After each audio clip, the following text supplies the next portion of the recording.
Hey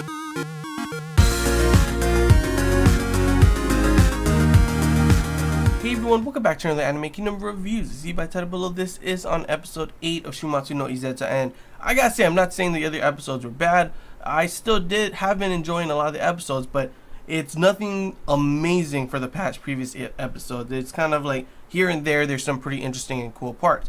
This episode, in my opinion, was honestly really good. I think it could have been a lot better though if it, like, too bad this season doesn't have a lot more, episodes, like a 24 episode season, and we could have expanded more on this kind of episode, spread it out more, and it would have been a lot better. For example, the impact of the whole thing, that there was obviously some feelings going on here, kind of a romance between Bianca and, I don't really remember his name. I don't even think they said it in this episode, but the spy, the guy that's always with the major, the lieutenant, he pretty much, there's obviously, he went down there to do something, but you could definitely see, like, I kind of thought maybe there was a chance that he was going to change his mind because of Bianca, because of them, because of seeing everyone, there being nice to him and stuff, and he would feel bad and not want to do it. There was a lot of showings of that, but in the end, it ended up being really quick and really forced, in my opinion. Like, they could have had it a lot more, like 2 episodes at least, for this kind of development to make more of an impact for when he does die, because obviously it did affect her, it did affect him, the whole thing with, not every story has a happy ending kind of thing. It was definitely very emotional in that part, but I feel if they had more time, they could have made it more impactful. Like, it's like they just all of a sudden had feelings for each other. We didn't really get to see much. Like, for example, the whole first part of the episode, honestly, I almost forgot it was Shuumatsu no Izetta, because it kind of felt more like a regular kind of romance anime with the guy and the girl have their problems here and there. He goes to apologize. All of a sudden, we're gonna get the ecchi kind of stuff. He knocks on the door. He's about to knock on the door. All of a sudden, she hears a scream. Right when I heard a scream and he was gonna slam through the door, I was like, oh no. And of course, we get to see Bianca in all her glory and everything.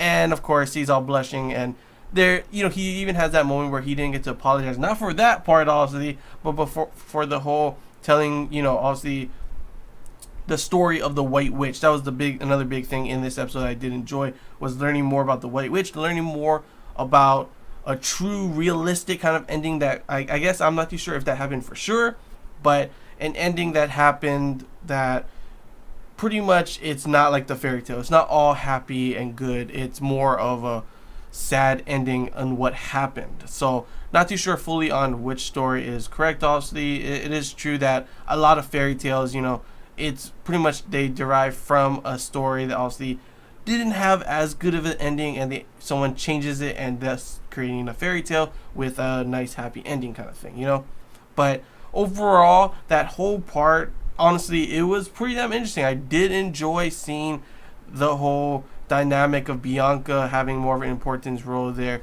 having seen a possibility of a romance budding, a possibility of him saying, forget my country and everything and go and help Bianca kind of thing, to which of course that ends up not happening. Maybe if they had more time, and that's why they made the episode short, then they would have changed and been more harder of a decision for him. But in the end, it didn't, and thus, when they do find the secret, they take the pictures and everything. And for some reason, I'm not too sure what that blood vial, whose blood that was, but all of a sudden, it did something that didn't happen when Izetta was there, and some redstone comes falling from the ceiling. I'm not too sure what it was. Maybe a philosopher's stone or something like that. But that should definitely be something interesting that we'll probably learn about in the future. The blood plus the stone kind of thing. But of course, it does end with him ending up dying.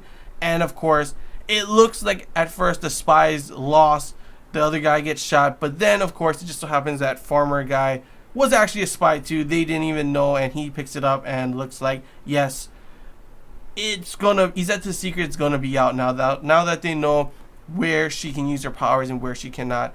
That's gonna be a really bad thing, especially considering the whole part that happened with Fine and Izetta having a little masquerade party thing, which may I add, I love seeing them in there. Izetta looked good in her dress. Fine, even with guy kind of clothes, still looked really nice. Like, Fine is beautiful. And also that was pretty big as well, considering what happens there. We finally get to see, as you saw in the last episode, towards the ending, that there was like some type of, like, we thought an artificial witch or something that they created, and I'm guessing that's who that girl was. Izetta couldn't keep her eyes off her. I'm not too sure why on that, but she ends up kissing her, biting her, pretty much taking some of her blood or something like that, and then just all of a sudden fainting. Like, I'm not too sure what's going on there. Did she take her powers? Now she, really is a witch kind of thing. I'm not too sure, but that's also going to be really huge in the future. Might see a big witch versus witch battle, but like I said, obviously they know where the weakness, the ley lines lay, so I'm not too sure they would go head to head, witch to witch, if they could just avoid, Izetta not being able to use her powers kind of thing. So it should be interesting to see where they're going to go forward with that witch, that artificial witch, and now that they have the information of Izetta's weakness, what are they going to do with that? We may learn a little bit more about the White Witch, because not everything still is fully clear on it, so that I'm still hyped for more of that story, because it's like two different stories, honestly. The White Witch story is pretty damn interesting, but it should also be interesting to see how Bianca is going to be after this event, all, everything that happened in it. But overall, pretty awesome episode. I definitely did enjoy it. Definitely had like a three big point. Like I said, White Witch was interesting, lots of facts and lore of what's going on, kind of a different feel to it, learning from the Germania side. Then of course you have this whole kind of thing between the spy, the lieutenant, and of course Bianca. And obviously, like I said, I feel it could have been a lot better, but I still thought it was pretty good. I still thought it was emotional, and I still did enjoy that whole section. And then of course the whole thing with the White Witch. And of course, I forgot to say at the very end of the episode, we have, it looks like obviously Fine them were able to persuade the rest of them to come and send troops. The United States of Atlanta is going to send troops to Europe.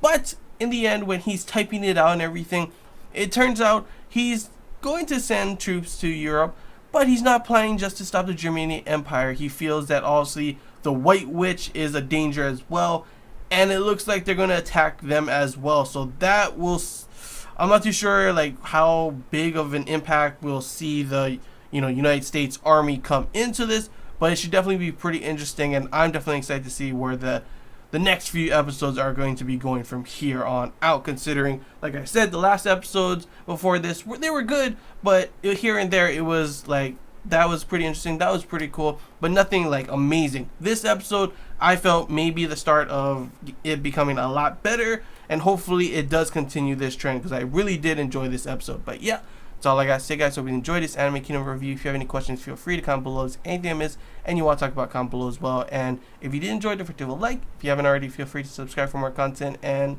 yeah, that's all I got to say, guys. So till next time, see ya.